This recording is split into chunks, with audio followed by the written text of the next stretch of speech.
السلام عليكم ورحمة الله وبركاته. أهلا بيكم معانا في فيديو جديد. موضوع الفيديو النهاردة مهم جدا وفي كتير من أولادنا بيتلخبطوا فيه، وهو هنتكلم فيه عن كراسي الهمزة أو مواضع الهمزة. يعني إيه كراسي الهمزة؟ يعني الهمزة دي بتتكتب إزاي وفين وإمتى، واكتبها على نبرة إمتى، على واو، على ألف، طب على ياء. كل ده هنشوفه مع بعض إن شاء الله في الفيديو ده. نيجي نشوف مواضع الهمزة أو كراسي الهمزة. قلنا بنكتبها أول الكلمة، وسط الكلمة، وآخر الكلمة. تعالوا بينا نشوف أول الكلمة بنكتب الهمزة إزاي. ممكن تبقى معايا همزة قطع أو همزة وصل. طب يعني إيه همزة قطع؟ يعني إيه همزة وصل؟ طب أفرق بينهم إزاي؟ همزة القطع عبارة عن ألف، يعني ألف وعليه همزة، بنكتبها في أول الكلمة وبتقبل حركات التلاتة اللي هي خدناها طبعا، الفتحة والضمة والكسرة. يبقى هنا الألف عفوا، هنا الألف عليها الهمزة، ألف فتحة أ، ألف ضمة أو، وألف كسرة إيه، زي في كلمة أسد وفي كلمة أحمد. ممكن تيجي همزة وصل بتتكتب ألف كده من غير همزة فوقيها، وبتبقى اسمها همزة وصل.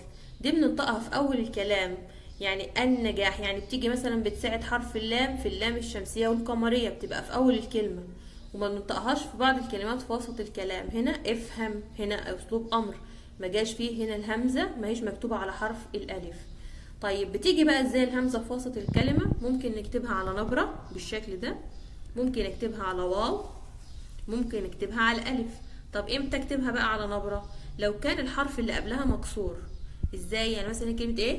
ذئب، حرف الزال هنا مكسور تحت كسرة، ذئب، يبقى كتبنا هنا الهمزة على ايه يا جماعة؟ كتبناها على نبرة، لأن الحرف اللي قبلها مكسور.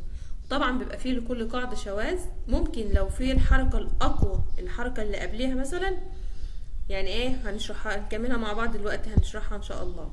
يبقى هنا في وسط الكلمة كتبتها هنا على نبرة لو كان ما قبلها مكسور زي كلمة ذئب. طيب لو كان قبلها مضموم زي كلمة ايه؟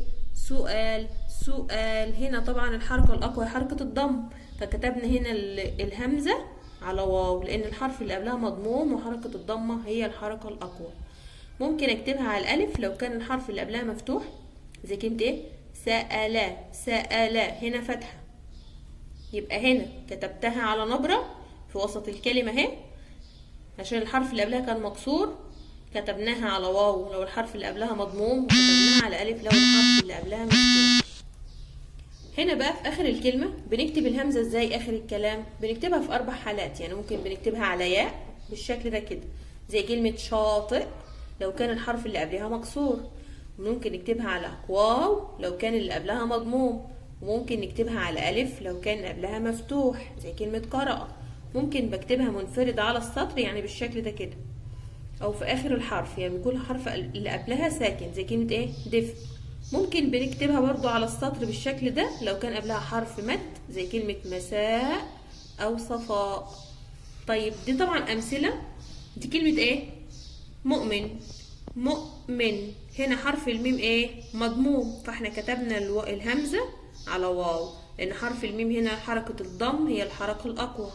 طب هنا قلت ايه؟ شتاء، شتاء، هنا التاء مفتوحة وفي حرف ألف مد، يبقى كتبنا الهمزة على ايه؟ على السطر. طيب سؤال، سؤال، ضمنا هنا حرف الايه؟ السين، فكتبنا الهمزة على الواو. وطبعا دي الملحوظة اللي قلنا فيها ان انا بتبع الحركة الأقوى عند نطق الكلمة. يعني هنا في ضمة هي على حرف السين، دي ضمة، سئي، سئلا، سئلا، لكن الحركة الأقوى هنا حركة الايه يا جماعة؟ حركة الكسرة.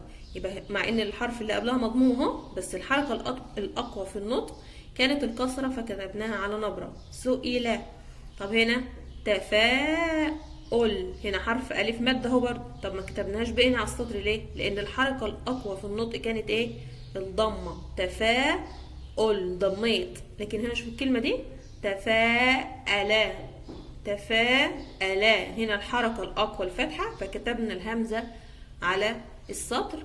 ويا رب الفيديو يعجبكم وتستفيدوا بيه، ومع السلامة.